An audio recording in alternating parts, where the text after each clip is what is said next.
Or the Trump administration is facing legal setbacks on two fronts, immigration and trade, the president's signature issues, as the White House is planning to further expand its immigration crackdown and possibly send federal troops into Democratic-run cities like Chicago.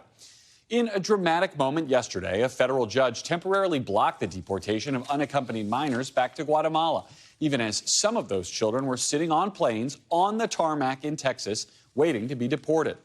All of those children are expected to be returned to the custody of the Office of Refugee Resettlement today, and the judge's order prohibits their deportation for 2 weeks while the case is pending. It comes as federal law enforcement officials tell NBC News that ICE, Border Patrol, and other federal agencies plan to increase manpower and scale up operations to arrest immigrants in Chicago as early as this week. Here's Homeland Security Secretary Kristi Noem this weekend. Well, we've already had ongoing operations with ICE in Chicago and throughout Illinois and other states, making sure that we're upholding our laws. But we do intend to add more resources to those operations. I won't disclose the details because they are law enforcement and investigative folks that are on the ground there, and I want to make sure we keep their security our #1 priority. But we will continue to go after the worst of the worst across the country, like President Trump has told us to do. The president has repeatedly criticized and attacked Illinois Democratic leaders as he threatens to expand his crime crackdown in Democratic-led cities like Chicago and send in the National Guard. Today, protests in the Windy City over those threats after Chicago Mayor Brandon Johnson signed an executive order this weekend aimed at protecting, quote, the constitutional rights of Chicagoans amidst the possibility of imminent militarized immigration or National Guard deployment by the federal government. Meanwhile, Illinois Governor J.B. Pritzker has called the threat to deploy troops un-American. No one in the administration, the president or anybody under him, has called anyone in my administration and me, have not called the city of Chicago or anyone else. So it's clear that in secret they're planning this, well, it's an invasion with U.S. troops if they in fact do that. They ought to let us know when they're coming, where they're coming, if it's ICE, or if it's ATF or whoever it is. But they don't want to do that either. And I must say it's disruptive, it's dangerous, it tends to inflame passions on the ground when they don't let us know what their plans are. And joining me now from the White House is NBC's Vaughn Hillyard. NBC's Adrienne Broaddus is in Chicago with the latest on the ground. And NBC News senior Homeland Security correspondent Julia Ainsley will join me in a moment on set. But Vaughn, I'll start with you. The administration is planning again to scale up this immigration enforcement operations, this time in Chicago. Why there? Chicago is a place that, #1, it's a Democratic city, with Brandon Johnson, the mayor, already taking preemptive orders to prepare for the surge in federal agents on the ground and potentially the National Guard. And, of course, J.B. Pritzker, somebody that could very well run for president as a Democratic candidate come 2028, somebody who has been eager to take on the president and his policies here in 2025. And when you're looking at the crime statistics, you are looking at, yes, a place where crime has dropped. But day to day, there are still a number of shootings that take place and deaths. And the president, over the course of the last 48 hours, has been consistently pointing to crime that has taken place in this major American city. And so, on one hand, we have seen the president of the United States be quick to draw and suggest that this would be immigration enforcement, but then on the other hand, suggest that it's to address crime, and all at the same time that they, if you're looking at Los Angeles and Washington, D.C., are coming off a summer in which they have distorted the reality of crime in the streets of two other major American cities to justify the federalizing of local law enforcement here in D.C. and the use of National Guard, and now here already preparing to do so with the city of Chicago. Vaughn, you started your answer talking about the politics of this. You've got Democratic governors in Illinois, in California, also in Maryland, all of whom at least theoretical presidential candidates. How much about what this White House is doing is about tying those governors in knots ahead of 2028? It's, if you're looking at Westmore and Maryland, right? The city of Baltimore has been on a journey over the last 3 decades, Garrett, and they're seeing their lowest violent crime statistics over the course of those last 3 decades. But Westmore is somebody else, the governor of Maryland, that could very well run for president in 2028 as well. And crime has been an issue that you well know, Garrett, the president ran on for 3 straight election cycles.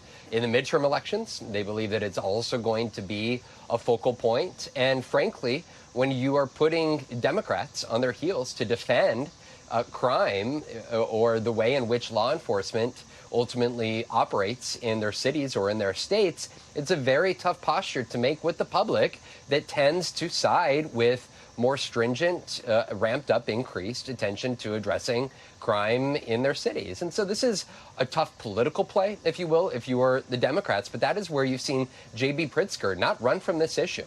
He has been very much on the front lines and making the case that he has been willing to work with the FBI and the ATF, for example, in the past when it comes to addressing serious criminal allegations and particular cases. But he says that that is not what is happening in this case, and that it is the Trump administration that is not seeking to work in good faith, unlike him and the folks in the city.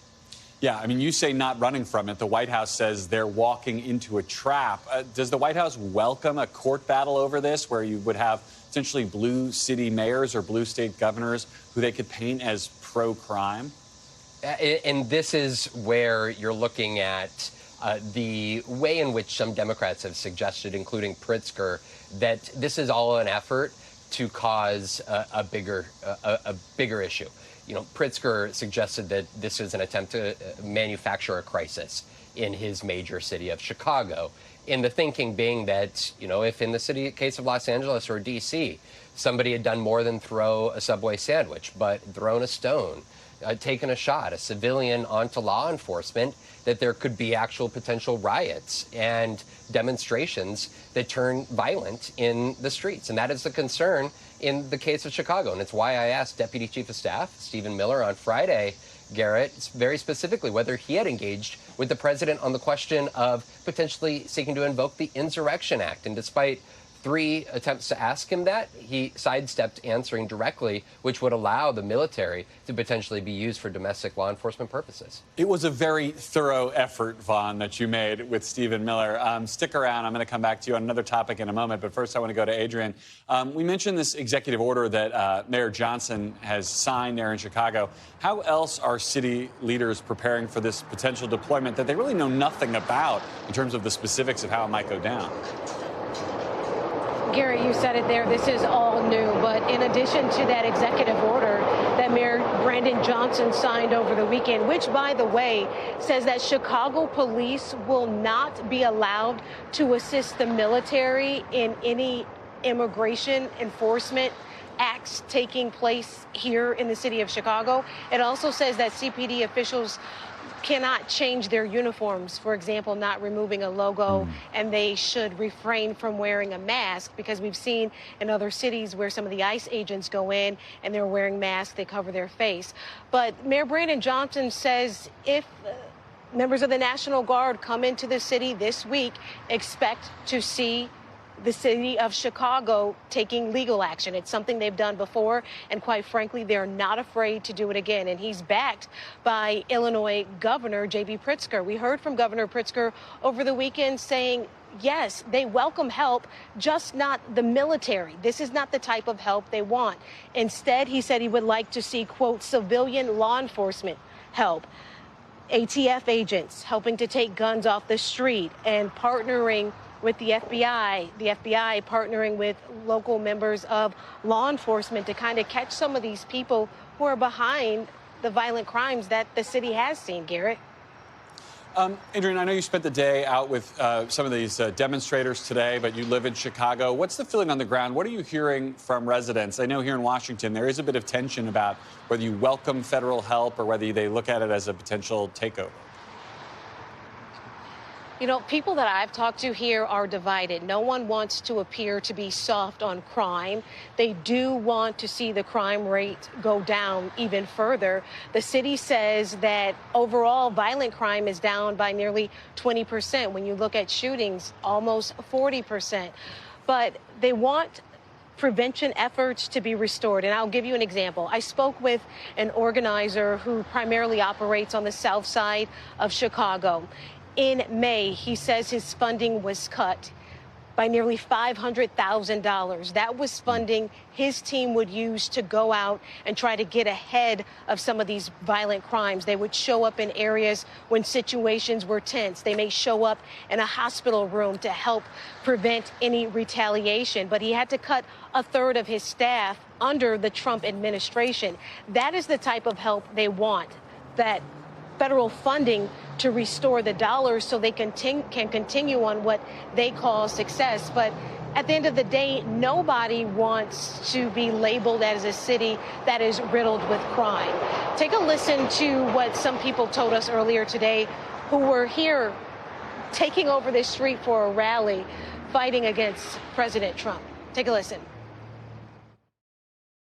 Are you concerned about the presence of possibly seeing tanks and National Guard members on our streets? Absolutely. Absolutely. Chicago doesn't need that. That's part of it. And the cruelty all around is just not America, and not the America we grew up in, and not the America that we want to see our children and grandchildren when we're gone. And it's all on the line right now. He has no checks and balances except us. The people. So it's clear people want help, but they just want a different approach. And this all comes despite a challenging weekend. Since Friday, there have been more than 50 shootings in Chicago, killing 7 people. And we're talking about victims, gunshot victims, 14 years old and 17 years old, guys. Yeah, the numbers are striking, and they're certainly something that the president and the Trump administration have been noticing. Julia, I want to bring you in here because the administration, this all starts with immigration. They talk about going after the worst of the worst and criminals, but then you hear about a plane load of Guatemalan children.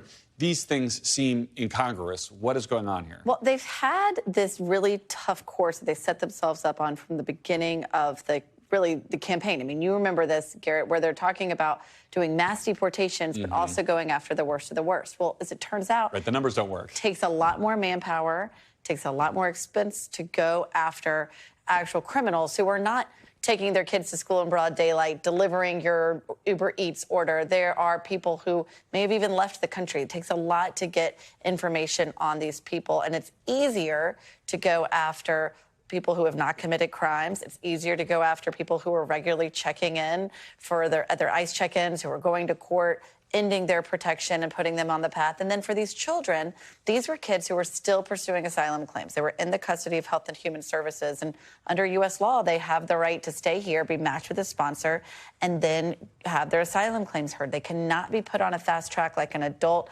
stopped at the border might be for deportation, because there are special protections put in place for minors. But in this case, they tried to short circuit that and deport them anyway. Right. So why was this another 11th hour situation where you've got people being pulled off of planes?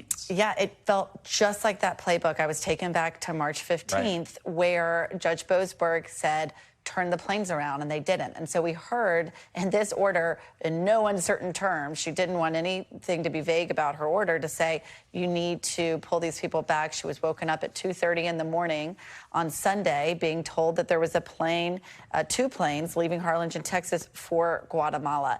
In this case, what's also particularly interesting is, well, and really a reminder of what happened in the past, is they're attacking the judge. They're saying that this judge is kidnapping people, kidnapping these kids by not allowing them to reunite with their parents. And remember, children do have the right to voluntarily deport if they want to at any point. But these kids were pursuing their claims. We only know of one so far who had indicated they wanted to voluntarily deport. And on a similar timeline, we had this ruling about expedited removal over the last couple of days. Is this a situation in which the Trump administration is perfectly happy to have this fight and hopefully just kick it up to the Supreme Court again? Yeah, I think they are perfectly happy to have the fight, but it can actually, if they're interested in raw numbers and results, which I know Stephen Miller is, this would have a detracting effect from their goal, because expedited removal was to short circuit the asylum process for any immigrant in the country, no matter where they were. It typically was used for people who had just crossed the border. Now you could be someone who's been living in the United States. If you can't prove you've been here for under 2 years, you might even be living in a U.S. city. They could fast track you and cancel your ability to claim asylum, much like they were trying to do with these children. But in both cases, the courts are blocking it. Well, busy weekend on your beat. Julia Ainsley, thank you, and Adrienne Broaddus with us in Chicago. We thank you for watching, and remember, stay updated on breaking news and top stories on the NBC News app, or watch live on our YouTube channel.